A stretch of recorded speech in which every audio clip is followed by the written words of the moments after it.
Hello, all you gorgeous creatures out there.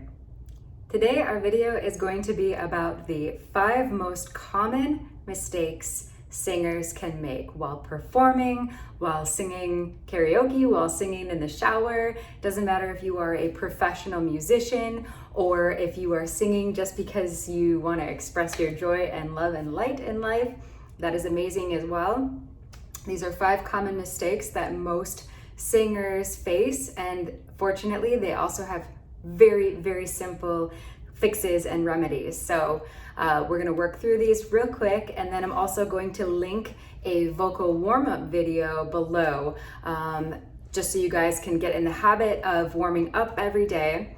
And that is actually my first and number 1 common mistake we're going to talk about that most singers face before they perform.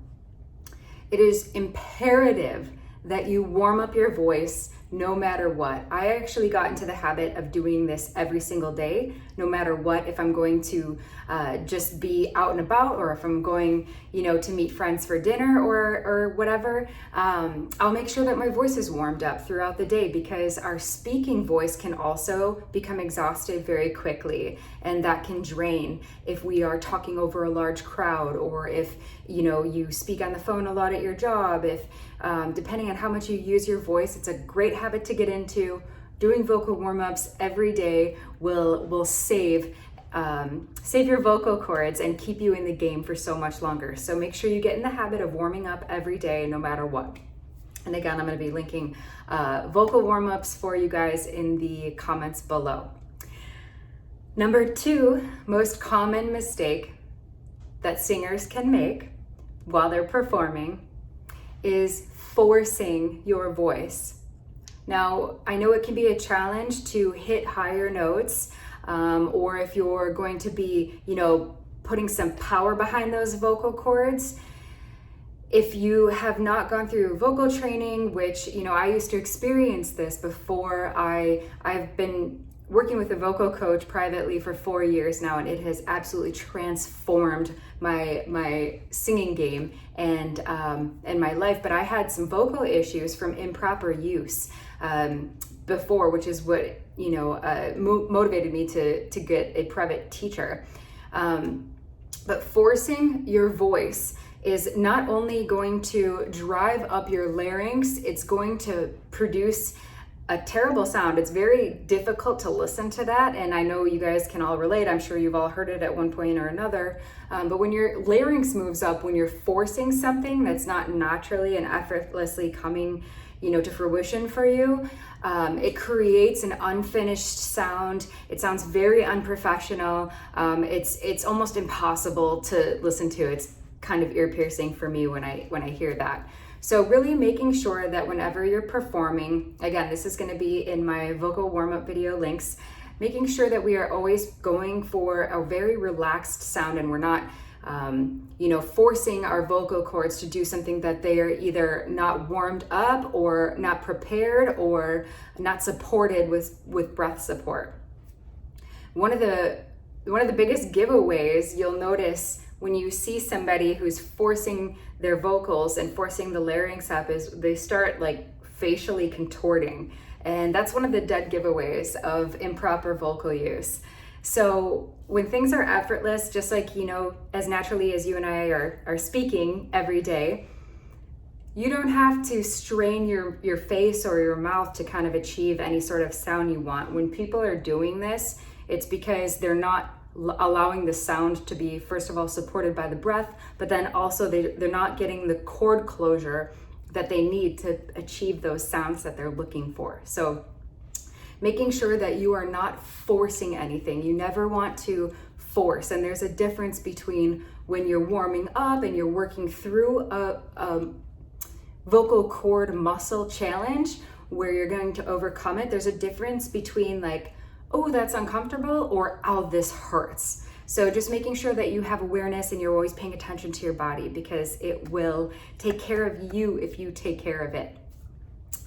Number 3 most common mistakes that singers can make: not having enough breath support. This is everything, especially like we were talking about before. If you're going to be belting, if you're singing higher notes, If you are wanting to produce a very strong, empowered, finished sound, you're going to need to learn how to work in your breath support. What this means as a singer, our vocal cords are muscles, and the cords will close depending on how much breath support we're putting behind them. So when we're hearing somebody belt something properly, when you hear Whitney Houston sing, she is attaining that perfection of vocal cord closure. That way, when the cords close, then you have the air pressure, proper air support coming from the diaphragm, and it's gonna push through those vocal cords and effortlessly launch you into head voice, usually from chest voice. You kind of belt, tend to belt higher up in your chest voice. So making sure you always have full breath support. It's important when you study the song to know when those quick pauses are, so you can make sure that we're taking a full breath, and then the rest of the verse can come out super effortlessly and it won't be a challenge for you.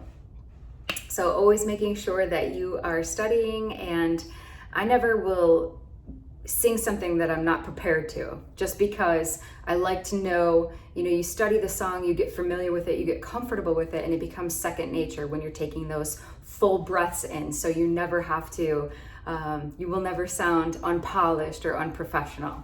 And that is probably my biggest fear. I hate being embarrassed. I will I will study something to the nth degree just to make sure that I'm delivering, especially if I'm getting paid for it, delivering what my employer is going to be expecting of me as a performer. So that being said, we're moving on to number 4.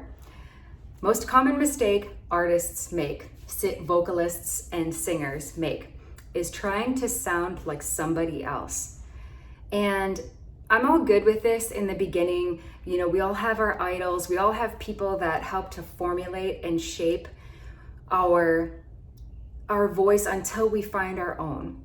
So I'm totally cool with that in the beginning, as long as you're not forcing your natural voice to try and mimic or manipulate it in order to sound like somebody else. This often causes us a lot of problems. It can be very troublesome and problematic long term, because if you are incorrectly manipulating your voice and your muscles, that is going to cause damage down the road.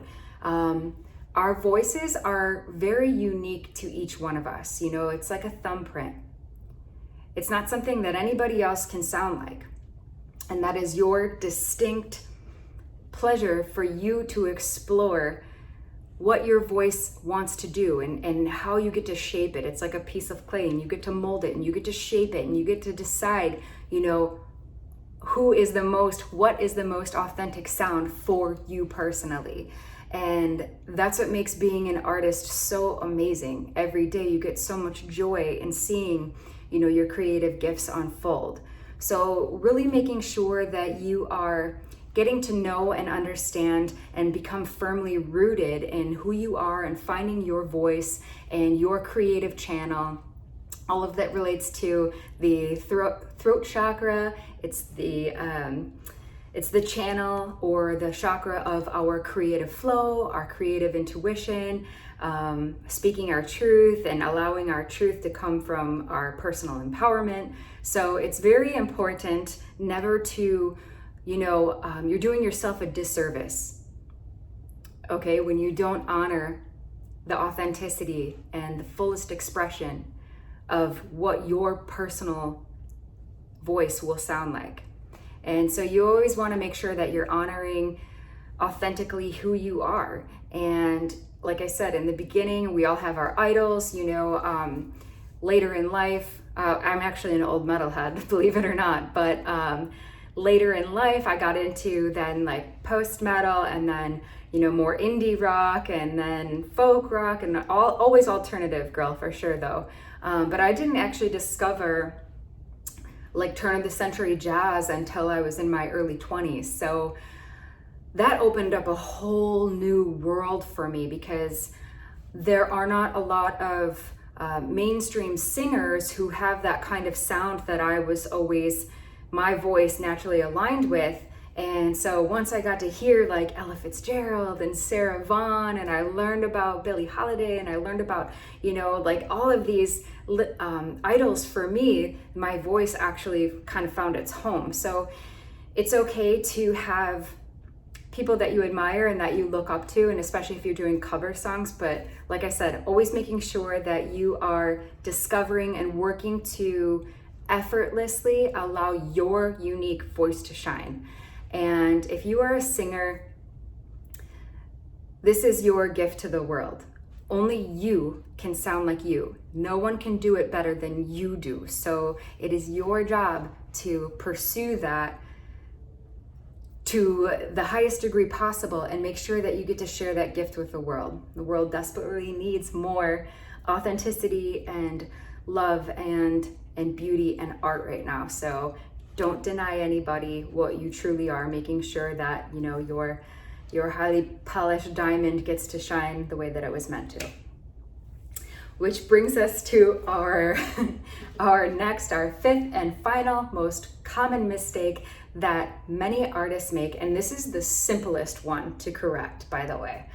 I've noticed a lot, and especially you hear this in pop and untrained singers, they're not finishing their vocals. They're not finishing out their vowel sounds or closing out their words in the verses and throughout the song. So what do I mean by this? An unfinished sound, for example, you hear it in pop music. Instead of saying baby, you'd hear baby, baby. Get that eh. I mean, to me that sounds awful. And once you have vocal training, it's almost impossible. I never liked pop music anyway, but it's almost impossible to listen to that, whether it's a live, local artist or if it's someone on the radio. I personally don't enjoy that. It sounds very cringy to me. So instead of allowing the full resonance of the word to come through, which will also carry you oftentimes into your next word, when you're singing, this is huge. It's very important to finish and round out those vocal sounds. So a trick that I always use, that I keep in my mind, is to think of an opera singer. So you almost want to over exaggerate everything that you say, and it won't look as funny as you think it would. I do it all the time when I'm performing, and I also remember to smile as well, because that helps you deliver the full rounded, full feel and richness, and it's going to help finish out and round out that chord closure as well. So like I said, just I always think of Britney Spears, because I think she has like a pop voice that everybody can immediately remember, hearing when we were growing up, when our generation was growing up. Everybody knows what Britney Spears sounds like. So, but yeah, her music, you always hear a baby in there. And I think what song am I thinking of? I think it's like Toxic. Baby, can't you see I'm calling? Instead of baby, can't you see I'm calling?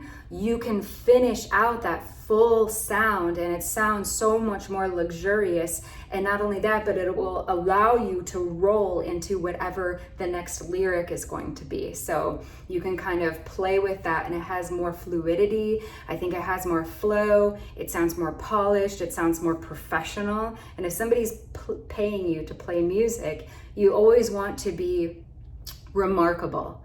And you want people to remark about you. You don't want to be average or forgettable. And in order to be remarkable, you have to hold yourself to a higher standard and make sure that you are educating yourself on every level of your craft as much as possible. So I always do my best to outperform myself and my last performance, and every day I'm always making strides and working toward being a better version of who I was yesterday, not just as a musician, as an artist, but as a woman and as a human being. So hopefully you guys enjoyed those tips. Those are my 5 common mistakes that most singers make.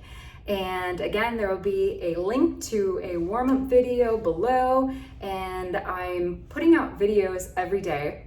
So if you guys could give me a subscribe and make sure you turn on your notifications, then we can hang out more, and you know, it's gonna be fun. I do all kinds of random videos, ranging from vocal lessons to social commentary and music videos, tarot cards, all kinds of fun stuff for you guys. So make sure you subscribe and feel free to share if this has helped you at all. Give it a like, and happy singing, you guys. And don't forget to stay hydrated as well.